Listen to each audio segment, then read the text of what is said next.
நீங்க பார்த்துட்டு இருக்க இந்த இமேஜ் என்ன அப்படின்னு உங்களால கெஸ் பண்ண முடியுதா? ஈரானுக்கும் யூஎஸ்க்கும் நடக்கக்கூடிய இந்த போர்ல யூஎஸ் வந்து ஈரான்ல இருக்கக்கூடிய உமன்ஸ் ஸ்கூல் மேல பாம் வந்து போட்டிருக்காங்க. அதுல கிட்டத்தட்ட 150க்கும் மேற்பட்ட குழந்தைகள் வந்து பாத்தீங்கன்னா இறந்திருக்காங்க அப்படின்னு நம்மளுக்கு தெரிய வருது.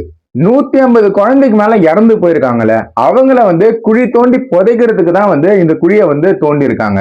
இந்த ஈரானுக்கும் யூஎஸ்க்கும் நடந்துட்டு இருக்கக்கூடிய இந்த போர்னால அங்க இருக்கக்கூடிய சிவிலியன்ஸ், அதாவது நம்மள மாதிரியான காமன் பீப்புள்ஸ் தான் வந்து கொத்து கொத்தா இறந்துட்டு வந்துட்டு இருக்காங்க.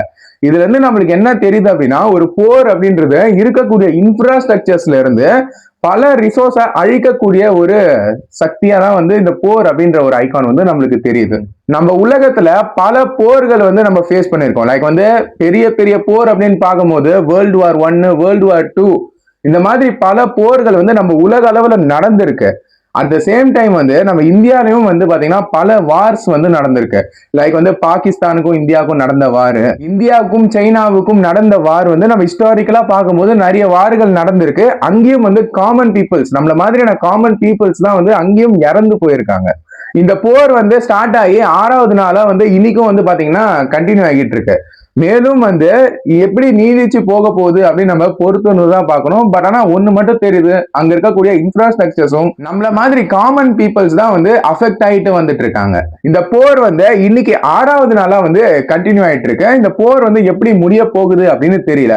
பட் ஆனா இந்த வீடியோவை எடுக்கிறதுக்கு முன்னாடி தான் நான் நியூஸ் சேனல்ஸை பார்த்தேன். அதாவது இந்தியாவும் பிரான்ஸும் 2 பேரும் சேர்ந்து வந்து இந்த ஈரானுக்கும் யூஎஸ்க்கும் நடக்கக்கூடிய வாருக்கு பேச்சுவார்த்தை கொண்டு வர போறோம், நாங்க அமைதியை கொண்டு வர போறோம் அப்படின்னு நியூஸ் ஆர்டிகல்ஸ்ல நான் என்னால பார்க்க முடிஞ்சது.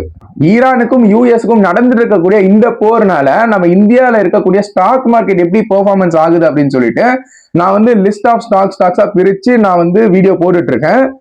அந்த வீடியோக்கான லிங்க் வந்து பாத்தீங்கன்னா கீழே டிஸ்கிரிப்ஷன்ல வைக்கிறேன். அது மட்டும் இல்லாம அதுக்கு வந்து தனியா வந்து பிளேலிஸ்ட் அப்படின்னு கிரியேட் பண்ணிருக்கேன். நீங்க அந்த பிளேலிஸ்ட்ல பாத்தீங்க அப்படின்னா இந்தியன் ஸ்டாக் மார்க்கெட் எப்படி பெர்ஃபார்மன்ஸ் ஆகுது அப்படின்னு ஒரு நல்ல ஒரு ஐடியா கிடைக்கும். பட் எனிவே இந்த வார் வந்து இன்னும் சில நாட்களுக்கு வந்து கண்டினியூ தான் ஆக போகுது. நம்ம பொறுத்து இருந்து என்னென்ன ஆகுது அப்படின்னு சொல்லிட்டு நம்ம பார்க்கலாம். ஃபார் ஃபர்தர் அப்டேட்ஸ்க்கு இந்த சேனலை வந்து சப்ஸ்கிரைப் பண்ணுங்க. அப்பதான் வந்து நான் ரெகுலரா போடக்கூடிய வீடியோஸ் வந்து உங்களால தெரிஞ்சுக்க முடியும்.